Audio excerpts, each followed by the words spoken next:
Happy Monday. No, it's not Monday. It's happy Tuesday morning. Felt like Monday. Yesterday was Monday. Today's Tuesday.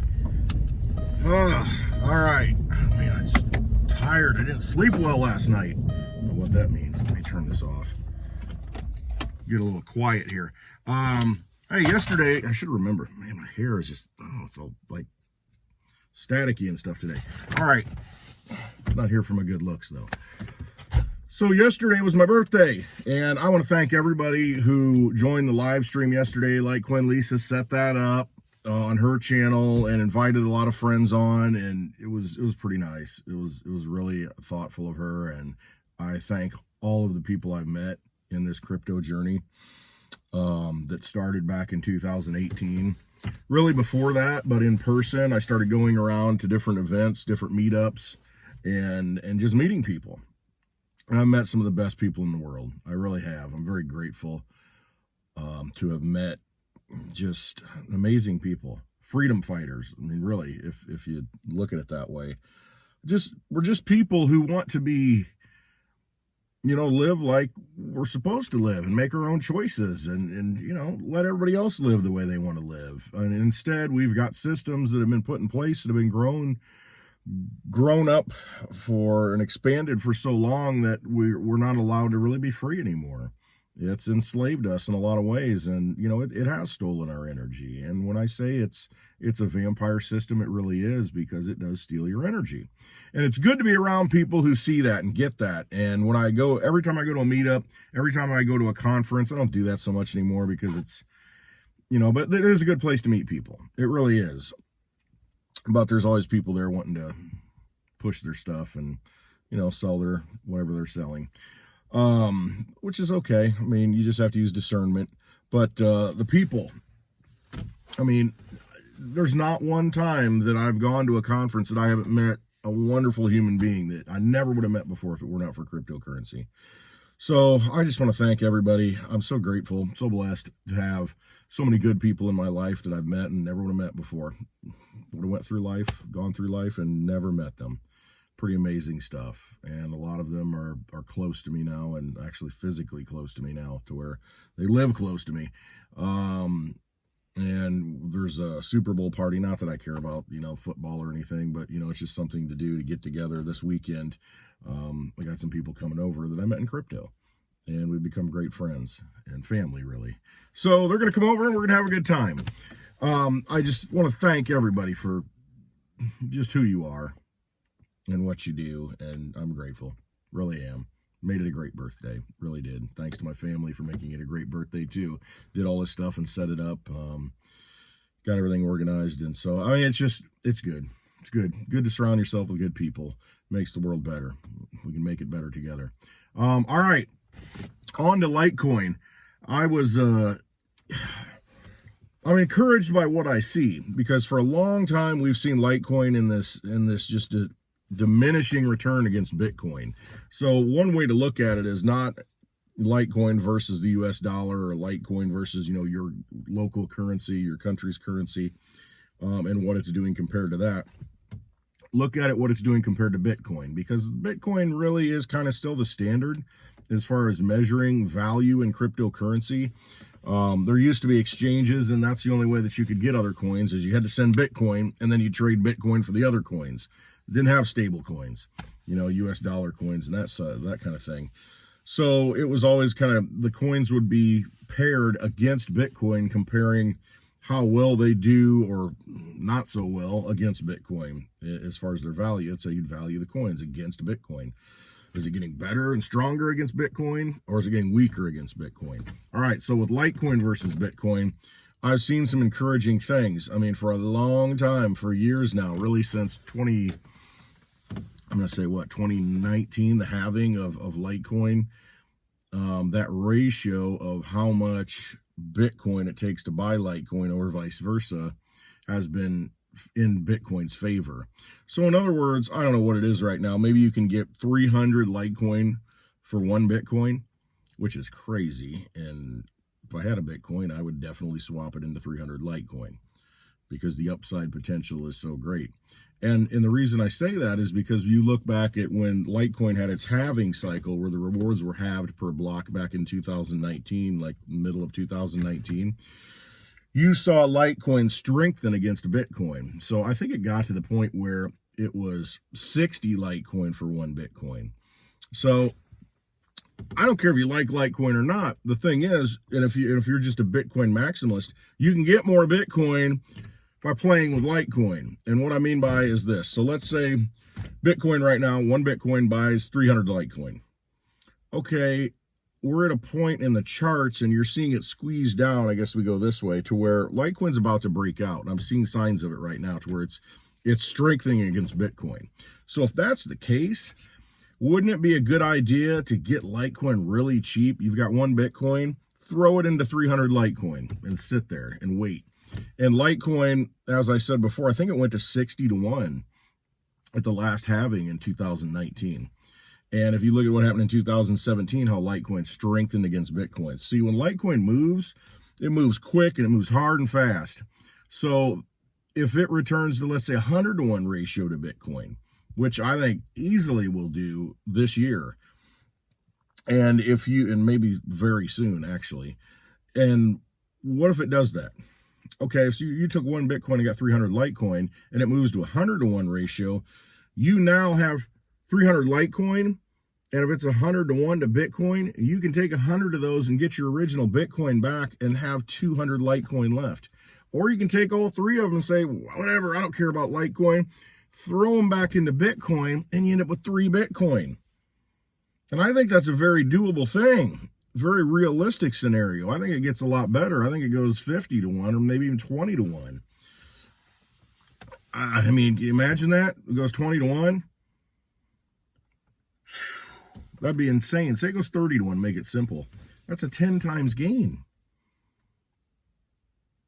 I mean, you get 10 Bitcoin back for the 1 that you put in. I mean, so to me, I think it's a good play because I look at things that are undervalued. I think Litecoin's way undervalued. And I think it's just starting to creep up. And when it does against Bitcoin and it strengthens, I mean, it's going to go and it'll go pretty quickly. And I think you're just going to gain from this point forward until it reaches that, crescendo moment. So not a lot of risk, I don't think, at this point in taking Bitcoin into Litecoin if I were to do it.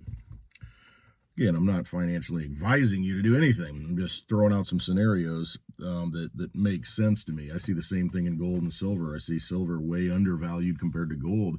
It'd be a situation where, take some of that gold and put it into silver. I think probably be a good trade because at some point silver is going to be worth a lot more compared to gold. You can get more gold back if you want it, or just hold the silver, whatever. But I think it's probably good to balance it back and forth. If you can teeter-totter and gain. If you've got 2 assets that you like and you just watch the ratio between those 2, and if it fluctuates, then when one gets overvalued, put it in the other one. And when this gets overvalued, put it in the other one, and see what you're doing without putting any more capital into it. You're building your stack of both of those by trading back in and out. You just have to be patient. And just watch it long term. And these are yearly trades. But it's something that, long term, if you want to hold wealth and you want to build wealth and you have a couple of vehicles that you want to build wealth in and they have a ratio that fluctuates, you can make some good moves. And I think that you see that with Bitcoin and Litecoin right now. Oh, no. Oh, goodness. This is what happens. No edits. I had to sneeze. Sorry about that. Oh my goodness. So yeah, I think that's a good trade. Right? It's funny, life. You can't script things. And I don't do any edits. I just try and speak. Okay. So yeah, I would definitely take a look at Litecoin at this point. Definitely a good thing. In Illinois, which is where I live, kind of shift gears here. But yeah, cryptocurrency right now, we had some good gains yesterday, some things moving up. So that's encouraging, and it dipped back down today, and it's, that's what it does. But it's, I think it might be moving up again. We might have another big dip, but the big dip, I don't think goes as low as we saw here in the last few weeks. And then I think it's up and away. Yeah, I definitely do this year. This is my opinion. Could be completely wrong, but I just a lot of tension building around the world. And another interesting thing is, I'm going to keep going on the crypto a little bit. You look at the stock markets and, they're looking weaker. And I saw last week the stock market was down and crypto was up, so you see that breaking apart of the two markets to where it's not all money goes into all things and, makes all boats rise up.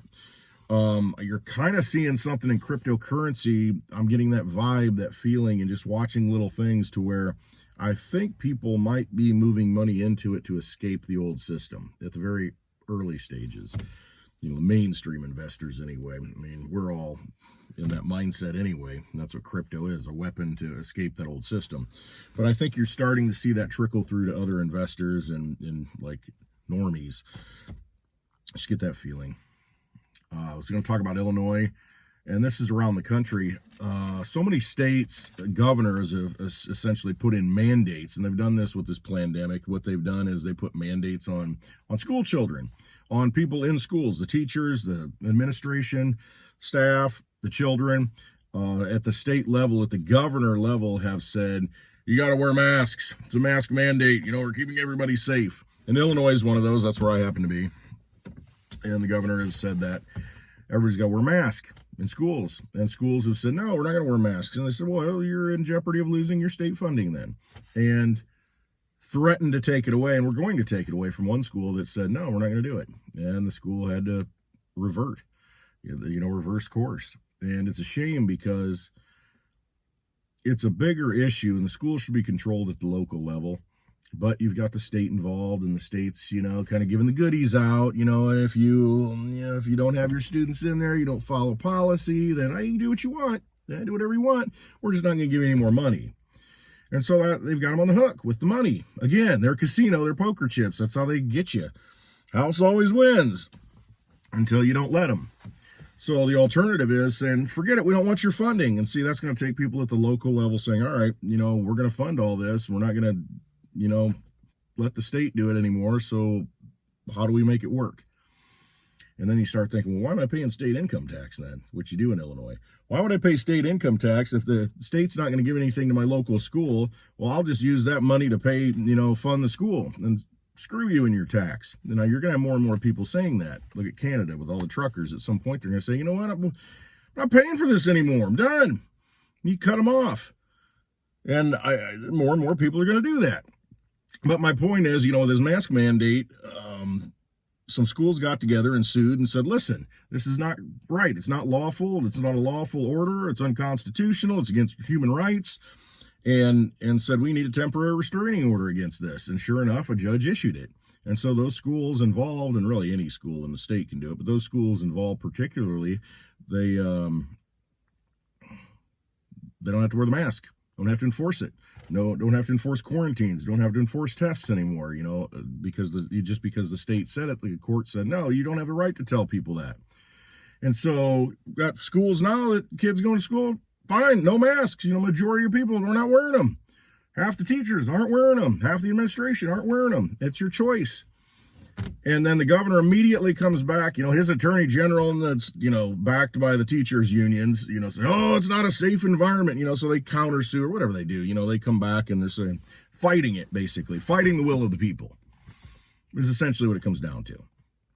And, so you think, who are they bought and paid for? By.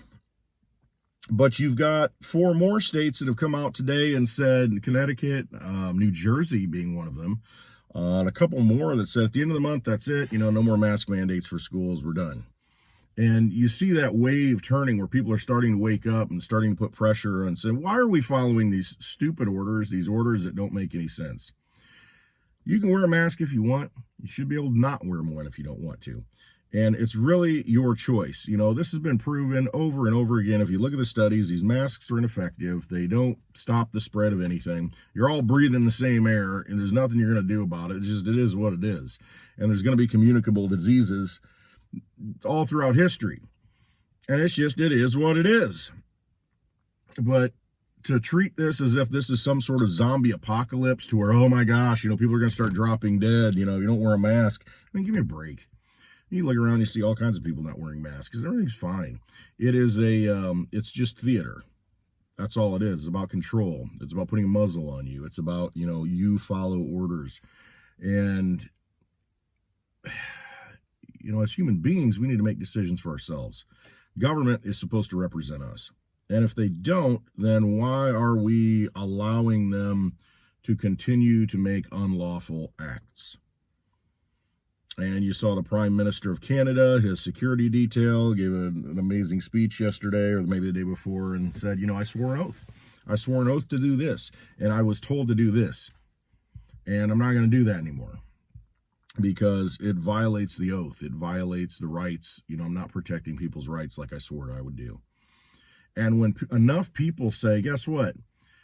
We're not going to protect you anymore. State police of Illinois say, you know what, Governor, we swore an oath. And it's not to do what you're saying, so we can't protect you anymore. We're not going to give you security detail. We're not going to, justify what you're doing.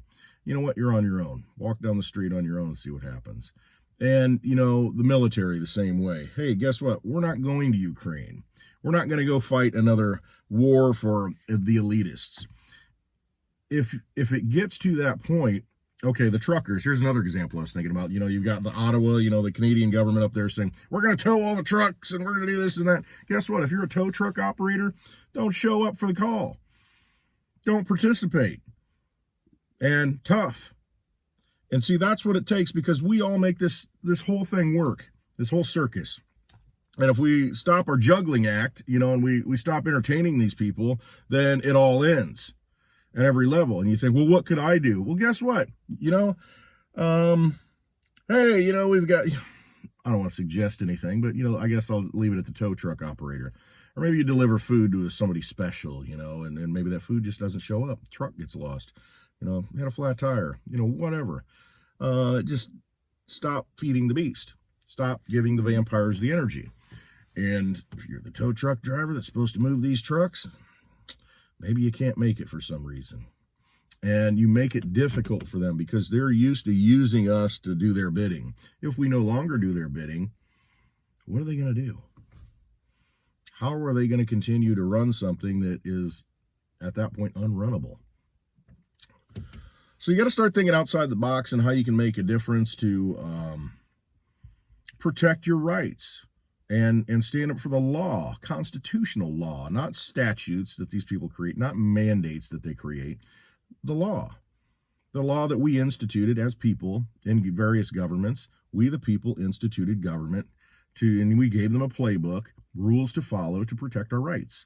When they no longer do that, is it our obligation to continue to support that government? You got to ask yourself that question. We all have a choice to make. And I think it's very important that we realize everything that we do, every piece of energy that we give on a daily basis to a system that does not represent us, we have to think twice, 3 times. We have to really think about, are we going to give that energy or are we just going to withdraw it? Very peacefully. Guess what? I'm not going to feed it. Starve that dog. Never do that to a dog, but, symbolically. Starve that beast. So just some things to think about. Always trust yourself. The truth is in here. You know what it is. You know when you're upset and you know when you're frustrated. Don't get frustrated. Just find ways to don't let that system continue as it is. Maybe a gear breaks or a belt gets loose. So many things that just in that whole system, a cog doesn't work. And we're all those belts, those cogs, those gears. If for some reason, we can't make it work today or tomorrow, the next day, then it really messes up that system that they've built. So just some things to think about. All right, I hope you have a wonderful day. Again, I thank you so much. Thank you for everyone making a wonderful birthday for me yesterday. I'm very appreciative. I really am. Thank you for everyone watching this. I appreciate your time, your energy for doing this for taking the time to do this. It's your choice. You're making that choice. Very appreciative. You don't have to watch this. You can watch something else. You can do something else. I don't want to take up any more of your time. So hit that thumbs up for me if you would. That really helps. More and more people are seeing these videos, and hopefully there's something to be offered and gained. If there is, you know, hit that thumbs up, share it with somebody, hit that subscribe, hit that notification bell so you can get notified. And man, I hope you all have a wonderful Tuesday. I love you all, and until we talk next time. Thank you.